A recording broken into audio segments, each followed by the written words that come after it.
Please be careful. Protect yourself as much as possible, both from the heat. If you can, move around with sunscreen. I've not quite gotten used to that myself, but I hear it does wonders to protect your skin. And also from the windy elements. As you can hear, I'm still in recovery. But it is I on the Hard Facts this afternoon, taking you from now all the way up to 7 p.m. And I've just got about a 30-minute interval where I have guests join me. Other than that, it's going to be you and I on the show today. So please do well to be a part of the show in all the ways you can. Just in case you have reason to leave your radio, be sure to go and follow us on our social media handles. Yes, so on Facebook, we're at Nigeria Info Abuja.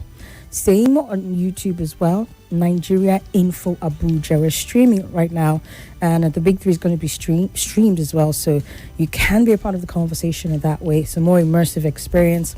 Otherwise, you can just go to www.nigeriainfo.com/Abuja on your website, or download the app.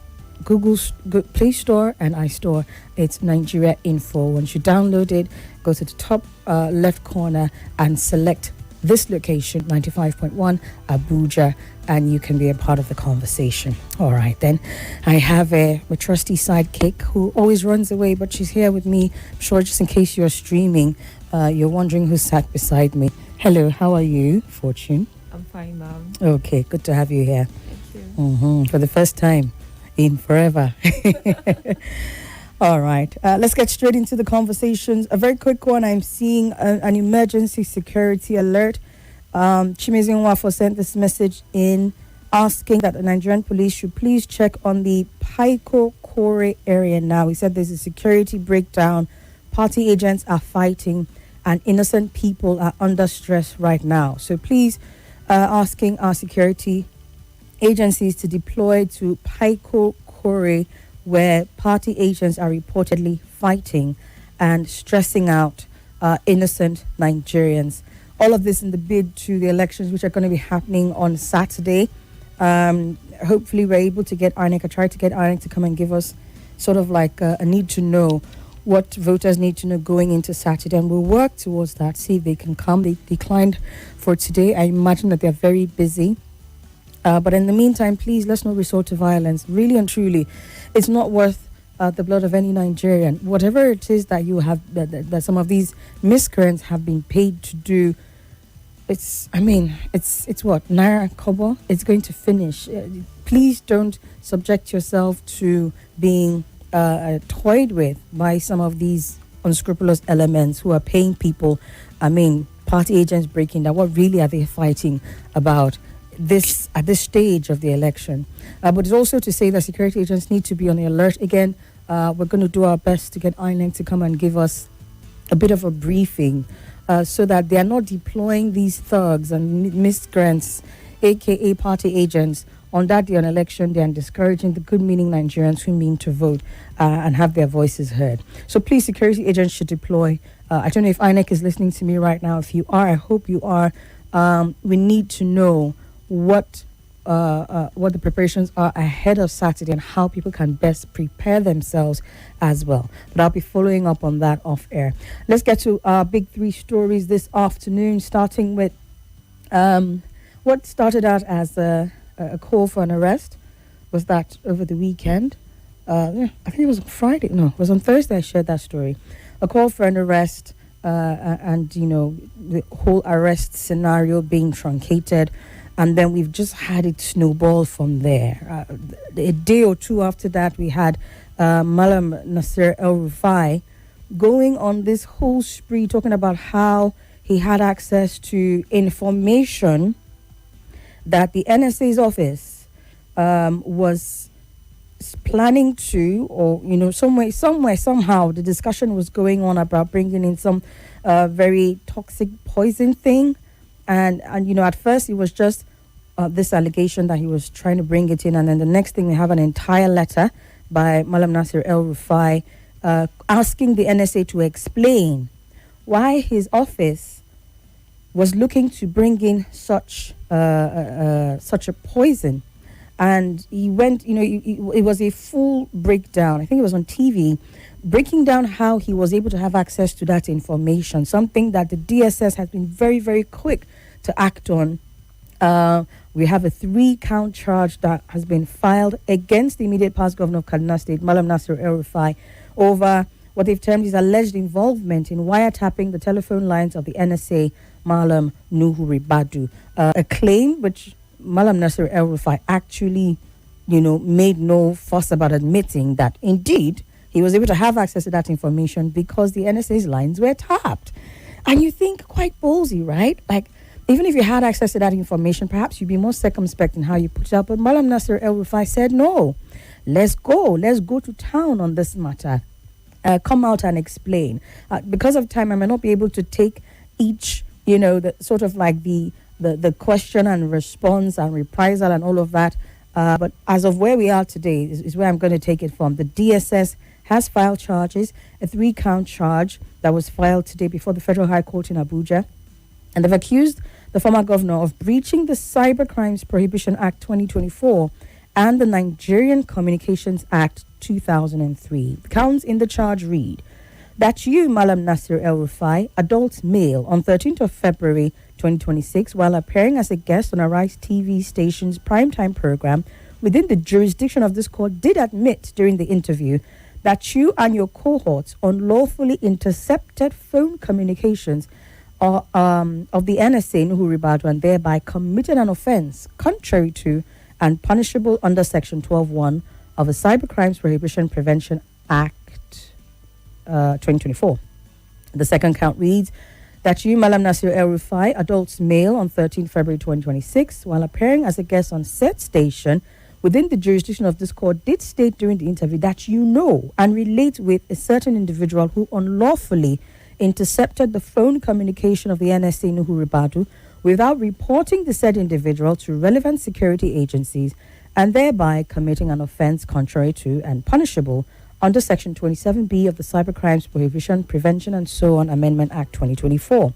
And the third count reads that you, Malam Nasir El-Rufai, adult male, and others still at large sometime in 2026 in Abuja within the jurisdiction of this court with others still at large did use technical equipment or systems which compromised public safety, national security, and instilling reasonable apprehension of insecurity among Nigerians by unlawfully intercepting the phone communication of the NSA to which you admitted on the said day at the said station's interview and thereby committed an offense. So basically, all the 3-count charges are tying him to the unlawful interception of phone communications by the NSA.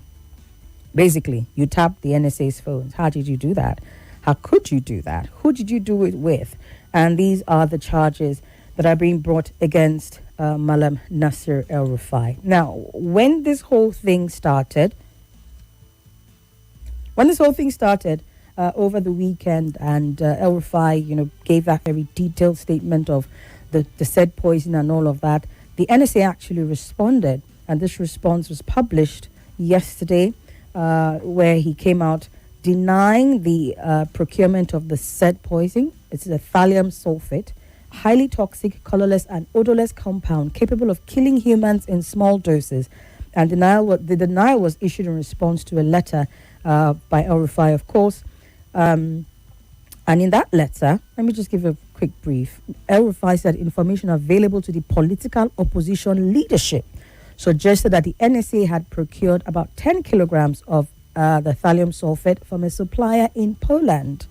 And in a reply by O.M. Adesuyi, Brigadier General, signing on behalf of Mr. Ribadu, the ONSA acknowledged receipt of his correspondence and denied the allegation, stating that they had neither procured nor initiated any process for the purchase of such material and had no intention of doing so. The letter also added that the matter had been referred to the SSS for comprehensive information, and that El-Rufai and other parties in possession of relevant information would be invited to the service to provide evidence. The federal government has also responded in a separate communication stating that this alleged procurement of this dangerous toxin by El-Rufai is done in a bid to sort of distract from the fact that he's been invited over by the EFCC, because that was the outstanding invitation that was on ground, which El-Rufai had said he was going to honor that invitation as of today. This acknowledgement of the invitation happened before the attempted arrest. Now, El-Rufai said it was the DSS that attempted to arrest him at the airport, not the EFCC, and that's why he was saying, if you give me an invitation, I will come. You can't just intercept me at the airport here and try to do this. So all of this is happening, this political drama, this back and forth, and of course we'll be getting your thoughts on it very quickly. But I just, something caught my attention. There was an acknowledgement of the fact that he, by his admission, intercepted communication from the Office of the National Security Advisor, yes? So what did he actually hear? And if his ability to intercept the communications of the ONSA was not called into question, then can the information which he said he heard be called into question? Or could it be that he actually intercepted communications but then misheard?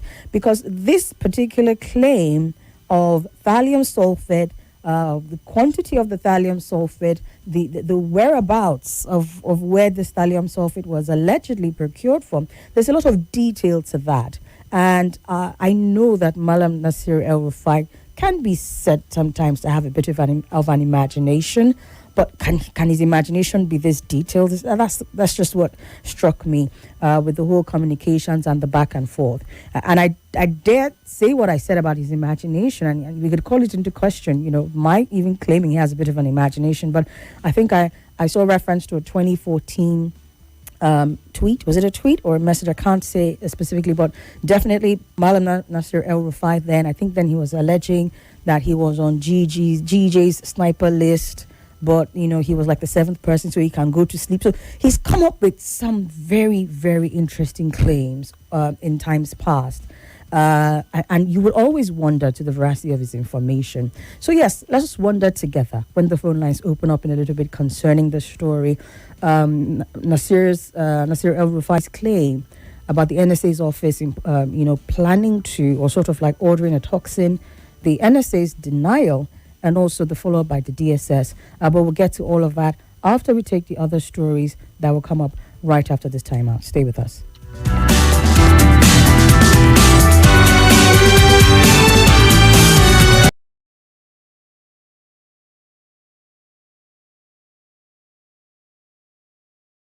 It's okay. She off your mic, on night.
Looking at the unraveling that is happening as far as Malam Nasir El-Rufai and the office of the NSA, Nuhu Ribadu, allegations and counter allegations, and currently where we are at is a filing of a court case against El-Rufai over the tapping of Ribadu's phone.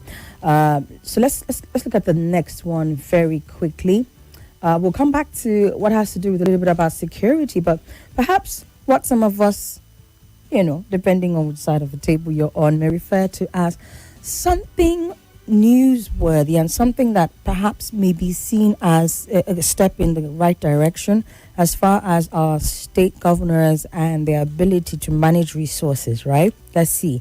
We'll get to that and your thoughts in a little bit. But Akwa Ibom seems to have recorded 2.5 trillion naira revenue in 32 months under Governor Umo Eno. And this amount apparently has surpassed the state's previous 8-year earnings.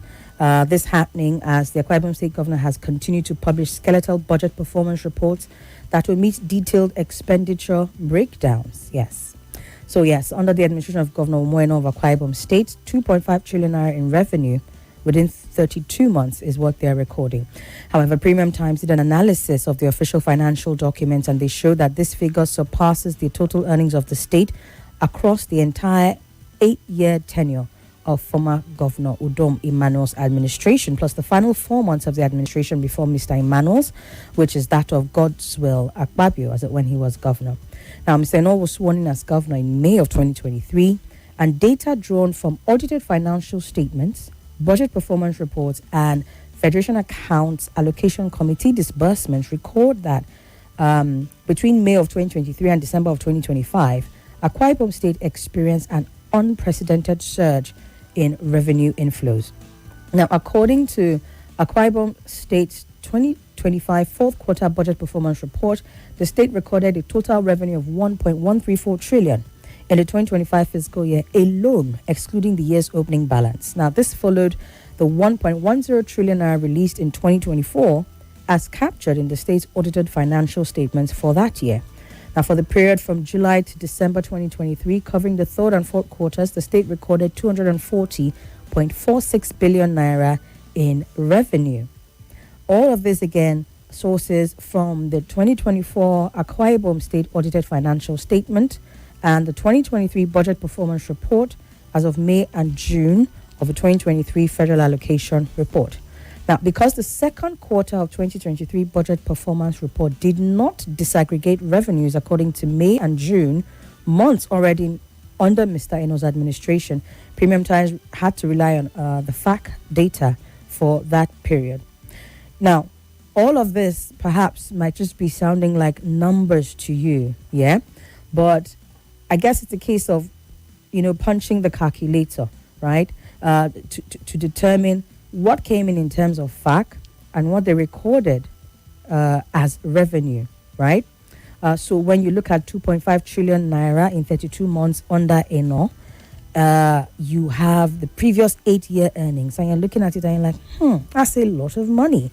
Now, one of the bigger questions that we might be asking, I'm going to get to the rest of this report in a little bit, but one of the biggest questions I think that sometimes we fail to ask is, how has all of this money translated in the state? There's been a lot going on in terms of budget defense and budget presentations at the National Assembly, and we're seeing a lot of discrepancies in figures. In some instances, where monies allocated were not actually put to use or were misappropriated. In some instances, you're seeing next to nothing being given. I'm talking about under 20%, give or take, of monies requested being allocated to these various MDAs.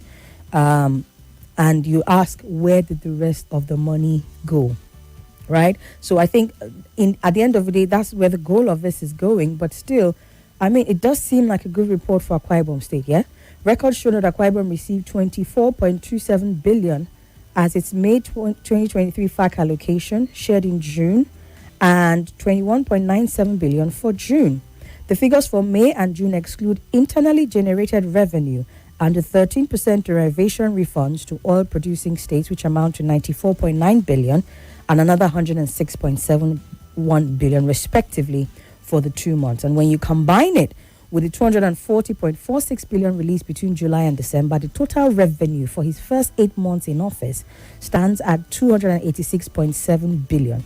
Aggregated with revenues recorded in 2024 and 2025, the total inflow between May and December is what brought us to that hefty 2.53 trillion naira that I talked about in the beginning. It said, though, that the revenue will be higher when the May/June 2003 IGR and Akwa Ibom's share of 201.61 billion for 13% derivation funds are added. Again, lots of monies, trillions. How is it translating? Now, these are unprecedented inflows under Governor Eno, and concerns are persisting over fiscal transparency, again, as to how these monies are used. An examination of audited accounts and budget performance reports show that the state spent 2.25 trillion between July of 2023 and December of 2025. So just 2 months shy of the period under review, you are having 2.25 trillion naira spent from the record 2.53 trillion naira recorded as revenue. Are you getting where this is going now? So all of these money spent, and you want to trace where they were spent on. According to the state's fiscal documents, this includes, that's the money spent between July and December, includes 177.94 billion naira expended between July and December, 740.3 billion naira in 2024, and 1.330 trillion naira in 2025. So, money they come, money they go. Are we tracing it? Can we say that this is represented in what Akwa Ibom State has been like in this 32 months? That's one of the questions. There's a whole lot again concerning this report.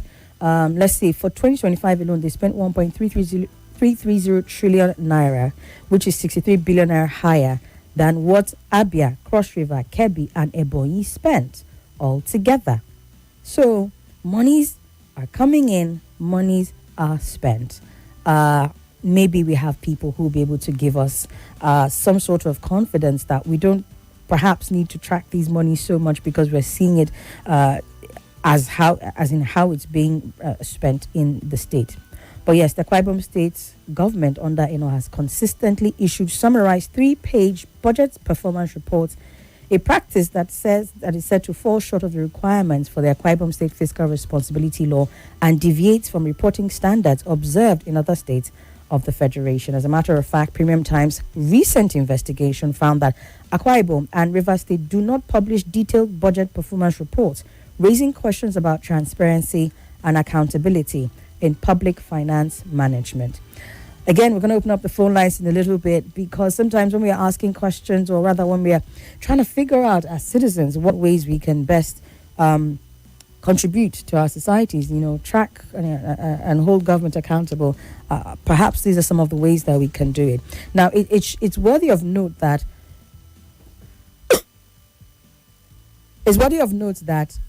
concerning, I think this year there was a flurry of activity around state governors, presenting their budgets for the year 2026. Last year, going into this year, I think is the most I've ever seen, where governments are coming out to say, for budgeting this trillion or this billion or this hundreds of billions going into 2026. We have to say to some extent that in itself was applaudable, because it's not something that you see happen all of the time. At least, like I said, not the way it happened late last year going into 2026, right? But even with those presentations of budgets, how do we follow these budgets? How do we track these budget amounts? Because you're seeing trillions for states. And if we're to go by what's happening in the Akwa Ibom State alone, from federal allocations and 13% derivative minus IGR, there are trillions coming into some of these states to fund their budgets and ensure that they're able to carry out one project or the other. Yes. So even though, we saw that happen more in 2025 going into 2026, state governors coming out with their budgets and all of that. I've never, again, like I said, and perhaps I'm wrong, but maybe my head was in the sand this whole time. But for me, it was like, what's going on? Everybody's coming out and you're seeing hundreds of billions and trillions and all of that. It didn't used to happen.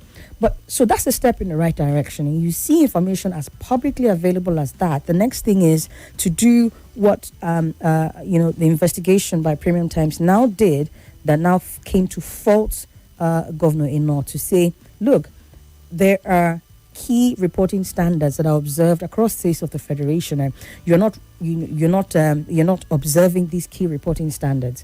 So that means that beyond the budget presentations that they come out to do, you then look at, okay, what is the reporting standard, and are they following it, so that you can then go and look at what they've recorded in terms of amounts received and how it's been spent, and more importantly, where it's gone into. Because one thing that we know across the states of the federation, plus in the national budget itself, is that there is a tendency to see line items that are largely frivolous or most times vague, and you cannot explain it. Like, if you even try to track it, it would be a bit difficult. But the point that it is even there in the first place allows us to be able to call it into question and say, what is going on? So, for example, why is...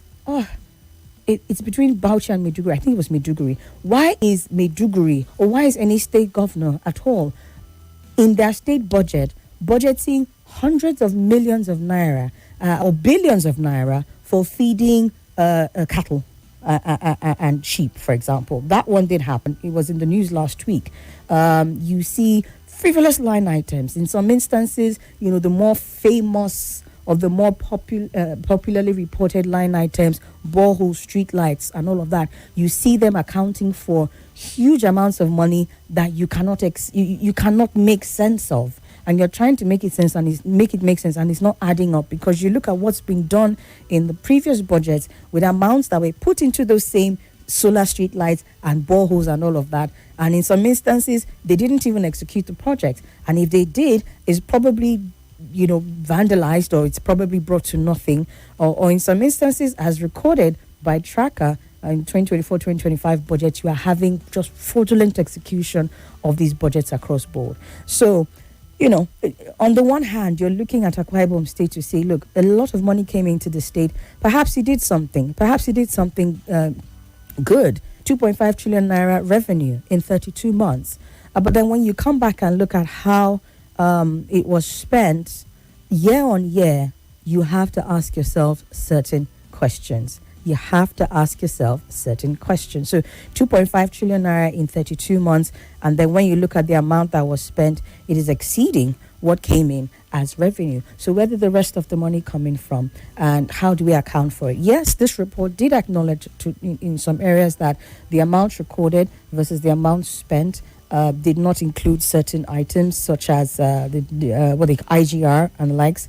But again, it's all to say, please follow the money. Akwa Ibomites, or any other person basically who's interested in Nigerians being able to see the dividends. And this is so important, because I always make reference to not the NTA now, but the NTAA, that the Tax Administration Act. If you think that federal allocations can fund states to this extent, that they're able to expend and even exceed what was sent into them, wait till you now start seeing the tax agencies at work, because revenue is definitely going to increase. But if you're not able to ask for accountability concerning where those monies are going, if you're not even able to track what these monies are supposedly budgeted for, and ensure that it goes into the right place, or basically have these frivolous line items scrapped and all of that, then we're in for a world of hurt in the years to come. So that's that on that story. Again, we'll get your thoughts when the lines open.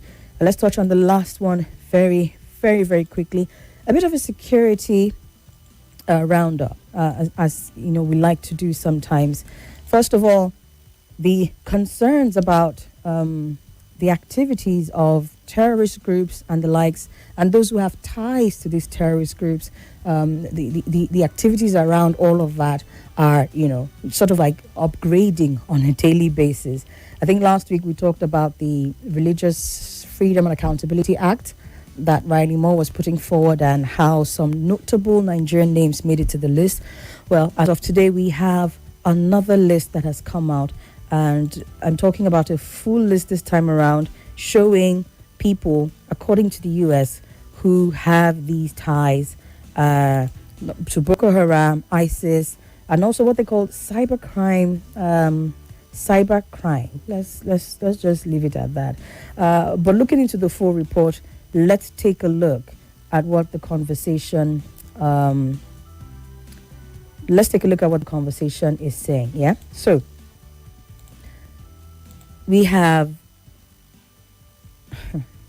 okay, sanctions actually, basically, that were announced in a February 10 publication by the U.S. Department of Treasury through its Office of Foreign Assets Control.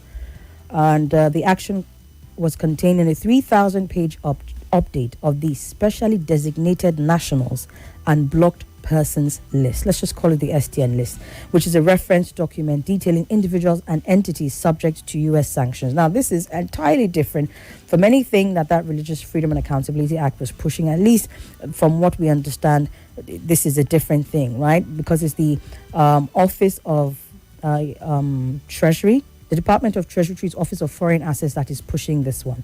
Now, according to this office, the list provides formal notice of persons whose property and interest in property are blocked under U.S. law as part of a counterterrorism and other sanctions programs.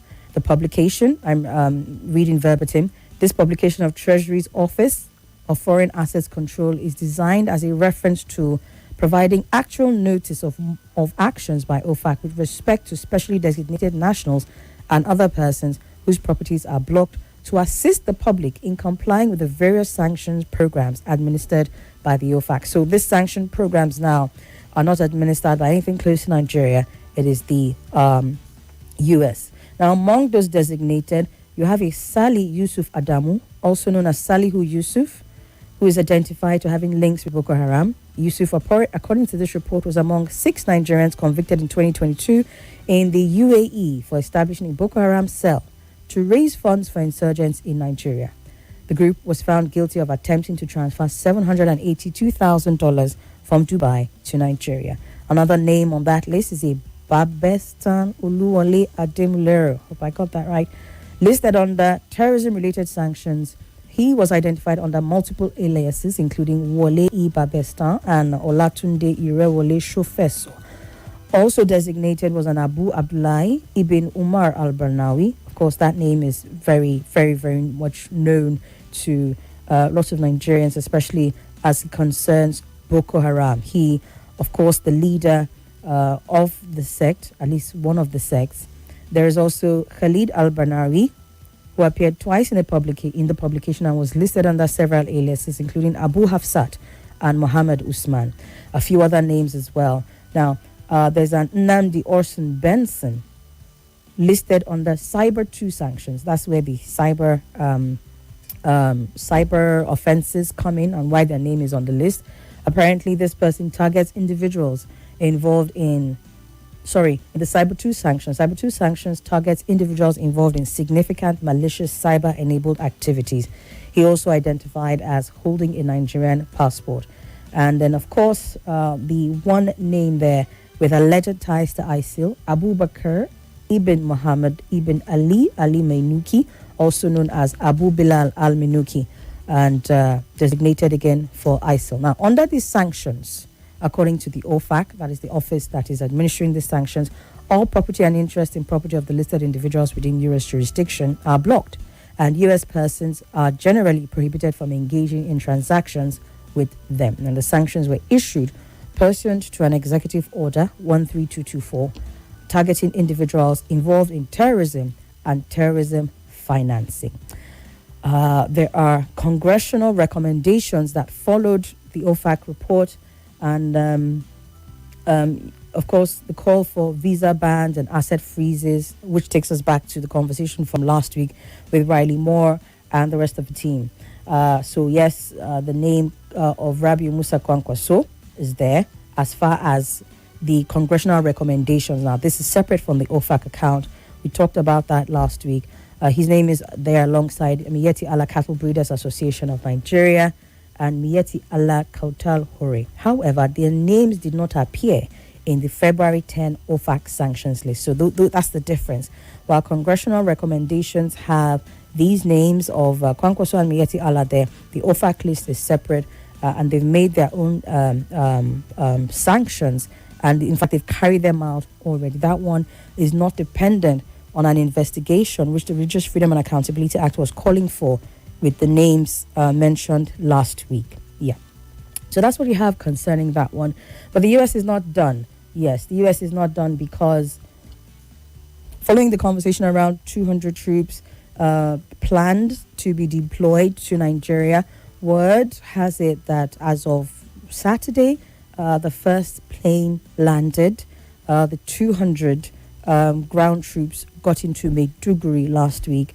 And of course, according to the report, plans are more of the soldiers will be deployed. It's not really clear in terms of numbers, but the report made it look like the 200 is the first deployment, and then there is more to come. We'll talk a little bit about that. Let's take a break.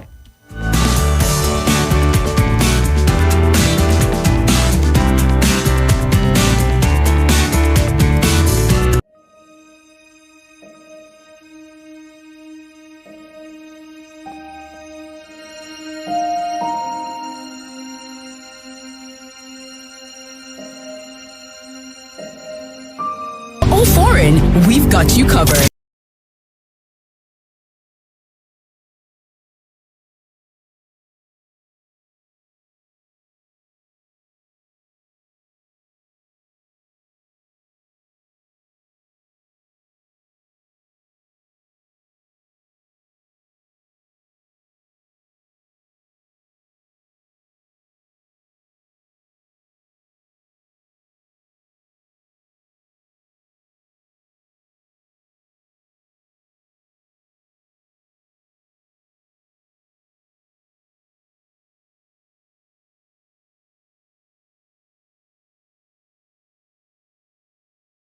On the security updates concerning what's happening in the country, especially concerning U.S. involvement. I said just before the break that 200 American personnel reportedly landed in Maiduguri, and more flights are said to be expected. And all of this is happening even while we are having continued attacks happening across the country. Borno State and Niger states are especially recorded attacks around insecurity. Even while the reports of the arrival of the U.S. troops in Nigeria made the headlines. According to news reports, there is cautious optimism, but also growing anxiety concerning the arrival of these U.S. troops as communities are dealing with fresh killings and questions over our country's security direction. International media reports over the weekend indicated that the U.S. military aircraft and an initial batch of American troops have arrived in northeast Nigeria in what observers describe as a possible expansion of counterterrorism cooperation between Nigeria and Washington. So let me correct my statement. It is not clear. I mean, the news report last week said that 200 were going to be deployed. But according to this particular report that I'm looking at, there was a first batch. So unless the 200 are a first batch, it is not clear if all 200 of them arrived, especially given that more flights are expected.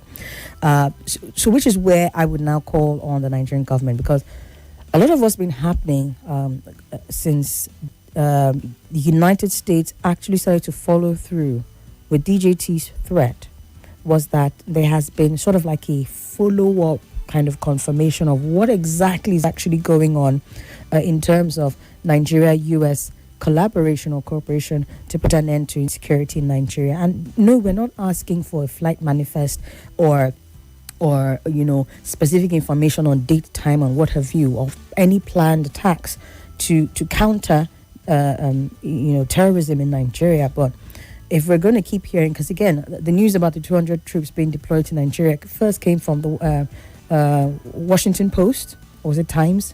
It was the U.S. publication putting that out.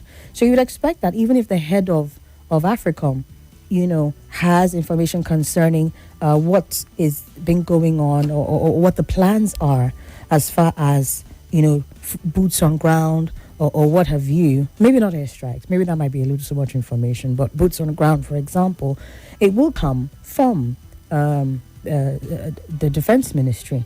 But what happened last week, and maybe if care is not taken, probably what happened now, or perhaps we need to get clarity, perhaps, let me put it that way. But what happened last week was AFRICOM made the statement and the American publication put it out, and then you had the DHQ coming out to say, provide clarification as to why the 200 ground troops were coming in, to say, oh no, they're not combat ready, therefore intelligence sharing and what have you. Perhaps it would have been better if we got that information beforehand to say there are 200 troops coming in, but it's not combat ready. The tendency for the DHQ, if you will, or the Nigerian government to be coming to respond on the heels of what has already been planned or what has already been done, because the same thing happened with the airstrikes during Christmas. No notice. And again, like I said, that might be too much information. We're not expecting that Nigerians should have notice of airstrikes that are going to happen here and here and here. But just a case of, let Nigerians not be taken unawares or taken aback, if you will. So again, back to this report. Initial batch is what the Guardian is reporting. The flights that landed in Maiduguri as initial batch. So it's not clear whether this is a 200 or this is part of a 200 and more are to come. But one thing that is clear is that more flights are expected to land in Maiduguri. According to the report by the U.S. New York Times, that was the one that also announced the touchdown in Maiduguri, the Borno State capital, on Thursday night. With additional aircraft and personnel, they said they're expected as part of a phased deployment arrangement. Now, the New York Times, in this case, again, because they're the ones that put it out first, reported that the first wave of U.S. military personnel had arrived, noting that more aircraft were sighted at the Maiduguri base by Friday evening, with equipment and personnel reportedly offloaded. Citing U.S. defense officials, the report said troops form part of an estimated deployment, of about 200 intelligence analysts, advisors, and trainers assigned to support Nigeria's armed forces in planning, intelligence gathering, and other non-combat counter-terrorism roles. The U.S. Department of Defense was quoted as describing the flights as the vanguard of what will be a stream of C-17 transport flights into 3 main locations across Nigeria, suggesting that further movements may follow in the coming weeks. Now, while operational details remain limited, as they should be, security observers say that the development aligns with existing bilateral defense engagements between both countries, largely centered on training, intelligence sharing, and technical support in the fight against extremist groups operating in Lake Chad Basin, including factions linked to ISWAP. Now, this is where I open up the phone lines and get your thoughts on everything that we've shared so far. It's been a heavy weekend, and coming into the new week, what are your thoughts? Everything from Nasir El-Rufai to the Akwa Ibom state monies and the security roundup with the U.S. troops and all of that. Let's talk 07 00951 0000 009 597 4869 and on WhatsApp 009 993 0137. Good afternoon. Hello, Tommy, good afternoon. Welcome. Yeah, thank you very much. I beg, among the names you were mentioning that's linked to Boko Haram, designated by the United States, there is one that sounds so, I don't know whether one around there does it sound familiar? Like a familiar name? Which one are you referring to? Huh? Which name? Abubakar Ibn Ali. Yeah, like I said, not a new name to us. No, what I'm saying now, that name now, is just a clarification because Abubakar Ibn Ali, aka Tinubu Pikin, let me call it food. No, that's the name I had, Abubakar Ibn Ali. Abu Abdullah Ibn Umar al-Barnawi was mentioned.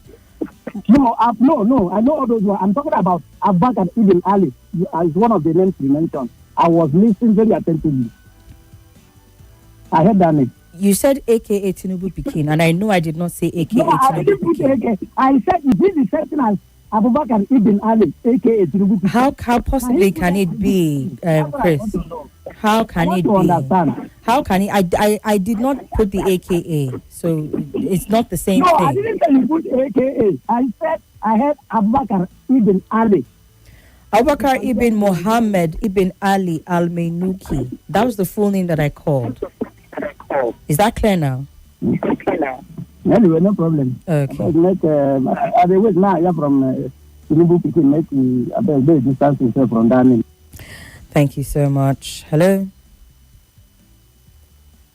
Hello? Yeah, Sumi, how are you? Good afternoon. Welcome, good afternoon. Yeah, happy new week, sister. Sorry? I say happy new week. Oh, same to you, sir. Go ahead, please. Welcome. Yeah, my name is the Vice President. All right.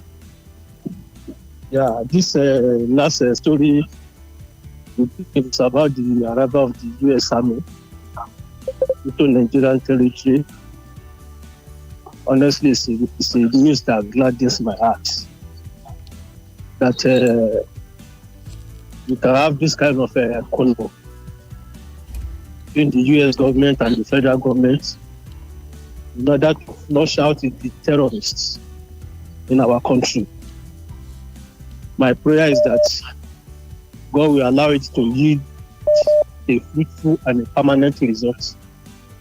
I think the issue of the terrorists is long overdue in this country. And the effort the government is taking and the US government is already overdue. So I pray that at least let the JAP breathing space and peace to be able to do whatever we need to do. But more also, I want to beg the federal government, whatever they need to do to take full control of the borders, federal government need to do that. Because I cannot see any country in this present age that will leave their border cross as open as what we are experiencing in the country. Otherwise, if this one is flushed, another set of people will still come in. Okay. So we need to man border and spend whatever it is to secure our territory. Indeed. Thank you. God bless the Federal Republic of Nigeria. Thank you so much, May sir. God deliver us. Amen. Hello. Hello. Good afternoon. Good afternoon, Mohammed here. Welcome, sir. Yes, a quick one, please. I really want us to ask ourselves, when has the U.S. ever deployed troops and it ended well for that host country? I don't think I can recall at this moment. You know, there's oil in Northeast. All this, this is just an excuse. I hope it is not. But it's Venezuela, Iraq, Afghanistan, you name it. They just don't go in for the goodness of their heart, especially this U.S. president. There must be some sort of ulterior motive. I do know that the Gajigana wells in northeastern Borno have been surveyed, they've drilled, there's oil is there, or something else. But obviously I don't have any proof on this. Okay. What I'm just saying is based on track record of the U.S. They never do anything out of the goodness of their hearts. They do not, and especially this president. All right. So let us accept this. Okay. I hope it is what it is. Okay. But I have my doubts. All right then. Thank you very much, sir. We'll come back and take more of your thoughts after the news. Stay with us. Views I want to report the situation. only on your number one station for talk. This is not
on 95.1 Nigeria Info.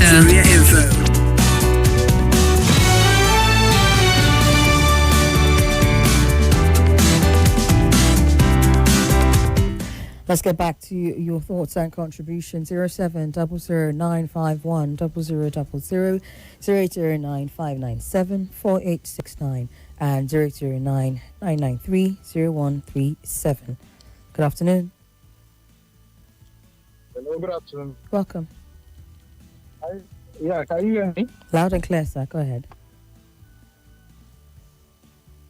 Hello? Hello. I can hear you, Good sir. afternoon. Good afternoon. Can you hear me? Yeah, thank you very much. Thank you. I can hear you now. Okay, go ahead. David from Federal Zimbabwe. Let me speak on the EFCC invitation to the former immediate past governor of Kaduna State. You see, I don't know. We should not, let me say like this, nothing will come out from there because it's just what I would describe as the initial gragra. It happened to other governors. Where are they now? They are still going, going everywhere, working, even attending meetings of APC and other political parties. So it's just initial gragra. We should not even, I don't know, because I heard some of the supporters, you know, what I saw on the online, they say they want to storm EFCC. All those things are not necessary. They are not necessary. Nothing will happen to this man because I know. You know, they know Nigeria's system. I know the case will be there. Even if they establish case against it, it will be there for 5-10 years. Nothing will happen. So that is the truth. Okay. But it's gone beyond that now, sir. It's not just the EFCC invitation now. It's also the DSS filing charges against him in court. Tapping NSA. Yes, you think that won't go anywhere too? What they say it's not, they inform him, but because they asked him specifically, they say it's not the one, but somebody informed him, somebody tapped the line and informed him this is what happened. So it's not, the distance is a little bit far away from him. If they want to do it, really touch me, it's not. What they would ask him to produce the person that said this thing or tap the line. That aside, you see, I'm probably Akwa, because you were talking about whether the other sources of revenue. You forgot that they have Ibom. Do you know how much Ibom generates every day? No, I don't. Hello, sir, are you there? Oh dear. Hello? Okay, I think he got disconnected.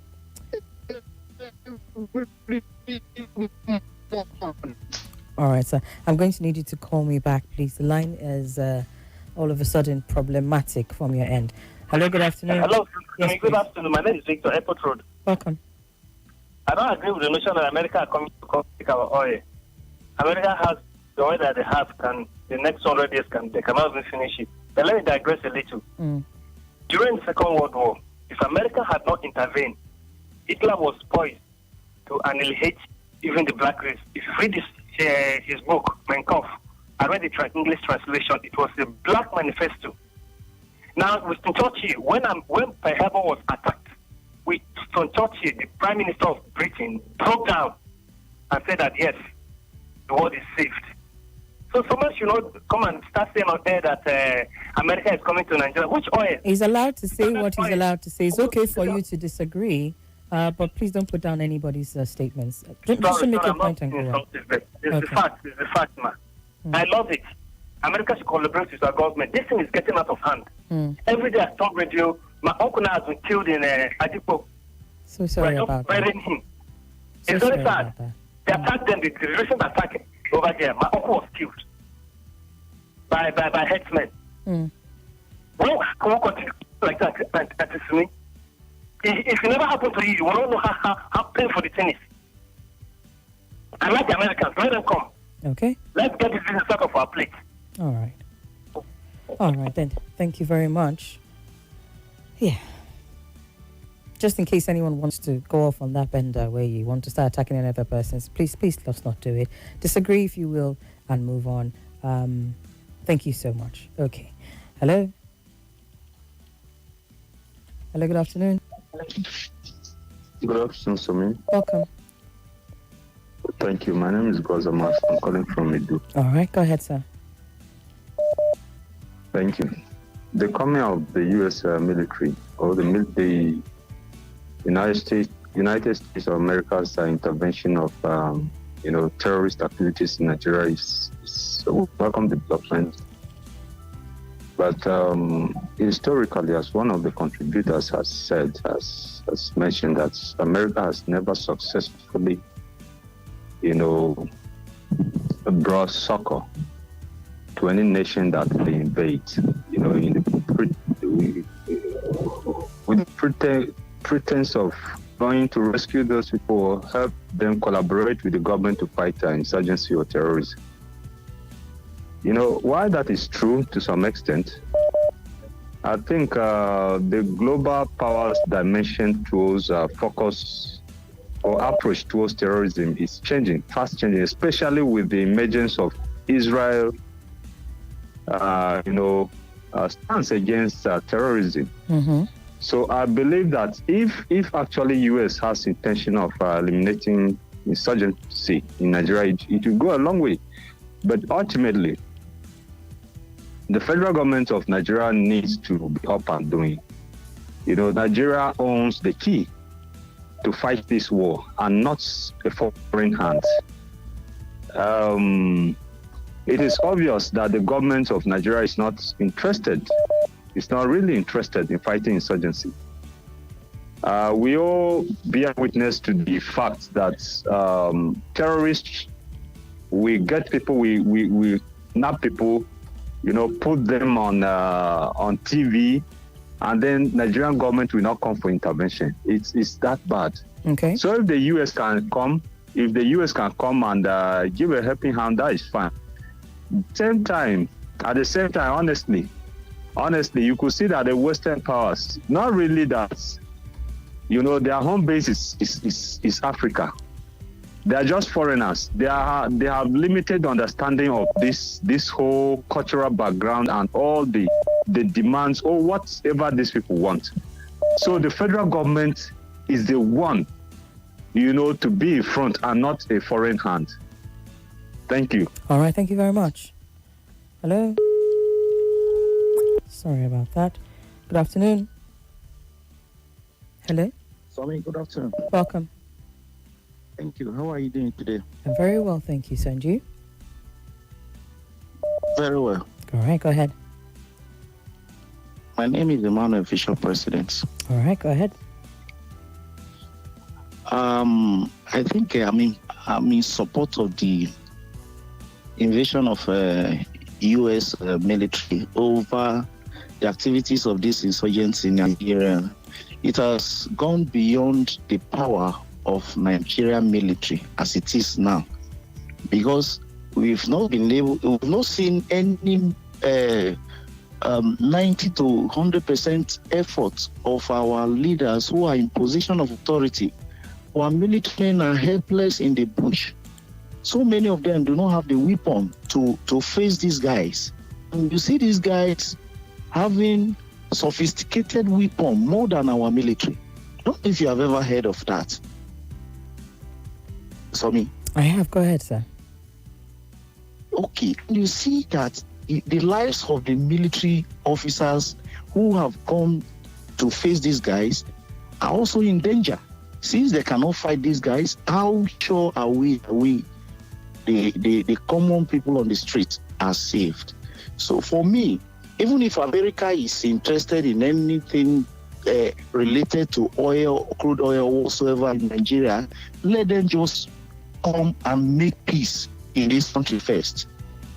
The civilian government we have in this country, they are not helping us. All right. They are only interested in what they are getting from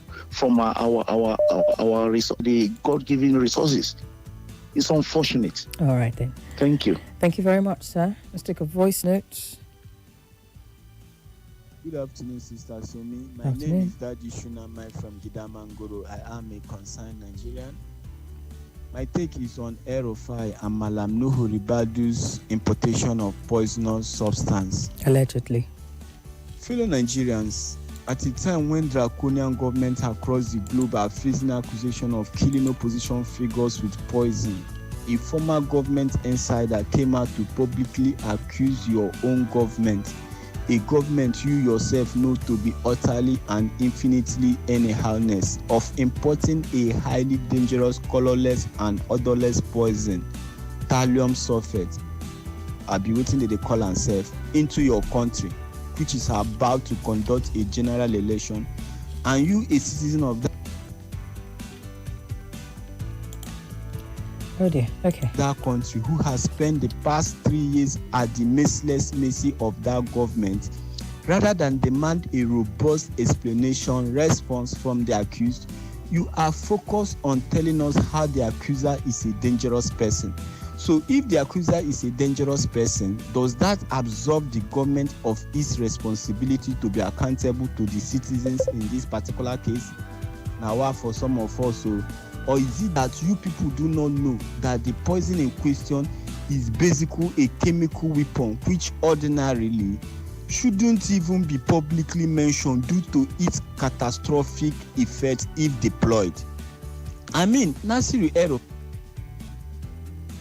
specifically mentioned the government official responsible for importing the poison into the country, and his name is Ribadu, the current National Security Advisor. It is left for the government, not you, who will likely to be the victim of that poison, if true, to defend themselves. Thank you. May God bless us, and may God bless the Federal Republic of Nigeria. All right. Thank you, Mr. Concerned Nigerian. For a minute there, I thought maybe this conversation was discussed on another show. Did anybody come to the defense? I don't know that happened, but I mean, your points are valid, especially I told the path of what's it called now? The ONSA came out to deny the allegations and called the DSS to investigate. I want to believe that the DSS will do a thorough job to investigate not just how Nasir El-Rufai came to be in possession of that information vis-a-vis the tapping, but also if there's any possibility of that, which is why I asked the question, if you can acknowledge the fact and charge him to court on the basis that such a tapping was done, how do you then completely disregard the information that was put out as a result of that tapping? So yes, I believe that a thorough investigation should be done on both ends to either ascertain or disprove the claims of Malam Nasir El-Rufai, and it shouldn't just be a one-sided thing, especially seeing as it was the UNSA himself that said he was going to forward the what they call it, the claims by El-Rufai to the DSS, and so there should be a holistic investigation. That's what I believe. But it remains to be seen what's done with that one, because for all we've seen the DSS do is basically charge Nasir El-Rufai to court, and we'll be following up on that. Oludade Abiodun says, good afternoon, Sumi. I don't want to believe the NSA and the government, because if indeed the government knows nothing about the said toxin, they should have arrested, they shouldn't have arrested El-Rufai. I don't really understand why the government is afraid of arresting El-Rufai. When you talk too much, it's easy to make some pronouncements you shouldn't have made. How on earth would El-Rufai be bold to tell the whole world that he and some other people actually hacked into the cell phone of the NSA, and until now he has not been arrested? I want to believe that El-Rufai has skeletons in his cupboard, and that is why he's bitter. You can see who he's associating with, and they claim to be saints. Okay, some part of the network I didn't get, Mr. Abiodun, so bear with me if I left them out. Good afternoon, Penosumi. Now, let's even assume that Nasir El-Rufai's claims about imported chemicals are substantiated with evidence. Will anything happen to the accused, high and mighty NSA, considering the exalted office and the person who placed him in that office? And again, what security agents is carrying out the investigation and possible persecution? APC government. To me, I think at the moment the allegations won't see the light of day. Okay, I've got another voice note here. There we go. Auntie Somi, good afternoon. Good afternoon. My name is Triple D, sending this voice message right now in Waru. I greet all the callers and listeners. Auntie Somi, if you look at this issue of insecurity critically, not that our leader don't have the knowledge of what is happening in this country. But just because of politics, they have been telling us they sponsor, they this, they that, and coming to name them becomes an issue till we got to this level. But I'm telling you, I'm seeing the end of something coming and the beginning of something starting. Mark my word, the end of something is coming and the beginning of something is coming. Whatever we take, nobody is above the law. One day, the end of this killing innocent Nigeria will come to an end. Have a nice day. All right, thank you very much to you all the way from Waru. I want to believe Trump's partnership with Nigeria and the issue of insecurity in the country is genuine and selfless. Tokumbo is here hoping. I sincerely hope my belief is true. After all, one of Trump's daughters married a Nigerian. Really? So one may not be out of place to believe the U.S. leader is deeply and genuinely interested in Nigeria for the stated reason. If only we're that simple, Tokumbo. But thank you so much. Let's see this one here. Hello, Somi. Good afternoon. Happy New Week. How are you doing? How is work? How is family? And this is Yomi Gariki. Please, for the first caller on the show, you should please listen to the name you just rolled out from that list in the U.S. You understand? It's totally different from the name he was trying to refer to. You understand? The AK Tibu Pekin is not, you should check that name very well. So please, let's be guided with our utterances in public, please. You can go through that list. It's on everyone on the internet. You can go through the name and see the spelling very well. You understand? You can go further to deep. It's already on the open space. So it's not a thing to debate about. So you shouldn't try to trying to be a little bit funny, please. Let's be guided about that one. Okay. As for the intervention of US, fine and good. I just hope everything will go well. For El-Rufai, let him sort himself out. He came to the public and made some interesting comments on TV. So he should have his time with the government and explain how come he was able to tap the line of the NSA of the Federation, of the country. It's a very sensitive situation, and it's not all security issues that is being meant for public consumption. You understand? I know you are talking like a journalist, but it's not all security issue that is being discussed on public space for some reasons. All right. Good afternoon. Good afternoon. Welcome. Thank you, Mr. Soni. My name is Abakaro calling from Gogoleda. Yes, sir. Good to have you here. This teaching about public opinion. Everybody has whatever shape his opinion. From your experience, your viewpoint of words, and references of life. For me, America is not solution to Nigerian insecurity. From inside of history, American intervention in any country where it's a crisis zone has never helped matter. They themselves, the Americans, they were at a time in history when American vessels were vulnerable, were being attacked. There was a time when all bases of America were sailing with British flag in order to enjoy protection. That didn't help them out until they rally around among themselves and create capacity for the American military that make them have a superior capacity today. The same thing applies to Nigeria. It is Nigerians that will solve Nigeria problem, not America. Now, America is not global good Samaritan. They have crisis at their backyard. Haiti is now governmentless. No standing government in Haiti. It's a few kilometers from America. They never intervene. Why are they worried about Nigeria? So it is the issue. Okay. Our sovereignty is our sovereignty. But I don't believe in ideology of uniting or intervening into other countries as here. If we have capacity, we demonstrated it in West Africa and beyond. Our military have the capacity. But there is lack of political will. Okay. That is our day. Thank you, sir. Thank you.